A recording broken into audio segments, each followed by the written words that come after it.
Hey everybody, welcome back to Thingy's Tech Talk, where we talk about all things tech. I'm Jeff Bromley. And I'm Rob Barra, and today we're going to pick up where we left off because Jeff and I were rambling a little bit too much talking about all the new stuff announced at Apple's recent Peak Performance event.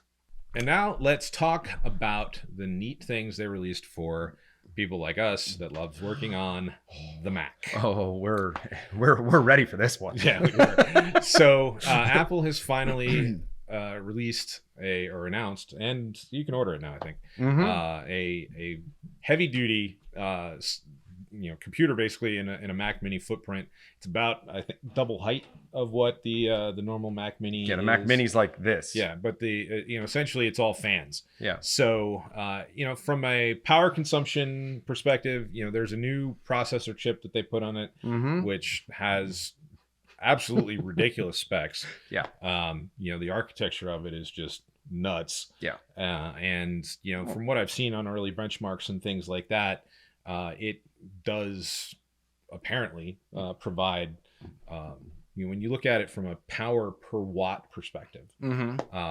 it's the same as like a very, very high end, PC with about a third of the power consumption. So that's a big deal. Well, Apple is going after the professional. They are going after the professional market, and they really wanted to put a ton of horsepower in this. And, for those of you who don't know, Rob and I worked formerly for Intel many, many years ago. So we geek out about chips and chipsets and stuff like that. And what Apple did was something really unique, and they're thinking out of the box. They took an M1 Pro chip, and they took another M1 Pro chip and put them together with a bus that's between the two chipsets to make it act like one big honking chip. This thing is going to be a beast. I mean, they're talking about 8 streams of ProRes 4K video running all at the same time. Yeah. It's a lot of pixels. That is a lot of pixels all at the same time. Yeah. In real time. Yeah, all that compositing and stuff like that. How many screens did they say this thing could run? Was it like 60? It was like no, it was a lot. I think they had like 4 regular desktop monitors and then like a big old TV. Yeah. So, 4 4K monitors, a big old TV. I think there were 5K monitors. It might have been it's like 4 5K monitors and a 4K TV. That's like lots of pixels. Yeah, I mean, when you look at it from a cost perspective and you think about what video editing stations used to be back in the day. You don't have to remind me. Oh yeah. Well, just what they cost, a couple $100,000, Oh, if you were in Avid, you were spending boatloads on specialized computers and computer hardware, and it came with a giant box, and now this thing is in a form factor. Yeah, it's like this big. Now there is something to note about it being this big, and Rob and I we were live streaming with each other yesterday during the event. The fan is huge. Yeah, the whole thing is it's basically 2 fans. So they've got a very neat way that they've set up the architecture where it's pulling in air from the bottom and through the internals and all that kind of stuff. From a cooling perspective, it should stay quiet and cool and yada yada yada.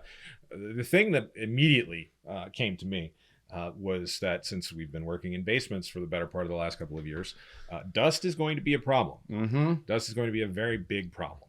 And hopefully there's a way to actually open the thing up and clean it out. Yeah. Otherwise, I think that's going to become a problem. We'll see what happens. Hopefully they are a lot smarter than I am and they've thought of that. But if not, knowing my working environment, that thing would get gunked up in a day and a half. But back even when we were in an office, they never dusted either. Right. So still get gunked up. Yeah, so. Yeah. And don't smoke around this because bad things will happen. Yeah, that will not be good. Very, very. Your processing power will take over. Yeah, but if not, it'll just shut off because. Yeah. The other thing that I thought was very cool was they, of course, announced an upgraded studio monitor, which looks really awesome, but I have some complaints about, honestly. Yeah. Everything looks great. It's a beautiful thing. It's got the same chip in the iPad that's in the monitor. You've got the camera and all this fancy stuff. But before you get to your complaint, really cool. But before you get to your complaint, keep in mind people need speakers and they need to have a webcam. It used to be weird people like 5 or 10 years ago that had a webcam. Nobody used them. Everybody was like, I don't want to FaceTime. Now with Teams meetings and Zoom meetings and FaceTime, you need a camera on there. So I can understand why they put that in. Absolutely. Especially since one of the use cases for it is hey, one cord, plug your laptop in it. You've got a station that mirrors. It all works. You don't have to leave your laptop open to have the camera. You don't have to buy an extra camera, all that kind of stuff. I get that. And all that sounds great if you just want one monitor. And considering that most people that work at a desk and all that kind of stuff want multiple monitors, I see it as a missed opportunity that they aren't offering. It's $1,500 for the monitor, which 5K display and all that kind of stuff. Okay, if you bought the similar panel from LG, it's probably a $700 or $800 monitor, which is fine. Apple, there's an Apple tax. I get that. There's fancy Premiere aluminum and stuff like that. Johnny doesn't work there anymore. No. You don't get the voice of Johnny on the white background. But anyway. So I would think that it would make sense that you would have another SKU that doesn't have the webcam built in, but same form factor. No webcam, no speaker, no A13 chip. Exactly. And it's, maybe that one comes in at $1,000 so that you can buy monitors that match each other so that your workstation looks nice and you get all those features and you don't have mismatched monitors and all that. Yeah, because again, first world problems, but I see it as a missed opportunity for them to offer something that would further incentivize people to buy multiple things. Because it's a lot more palatable to buy.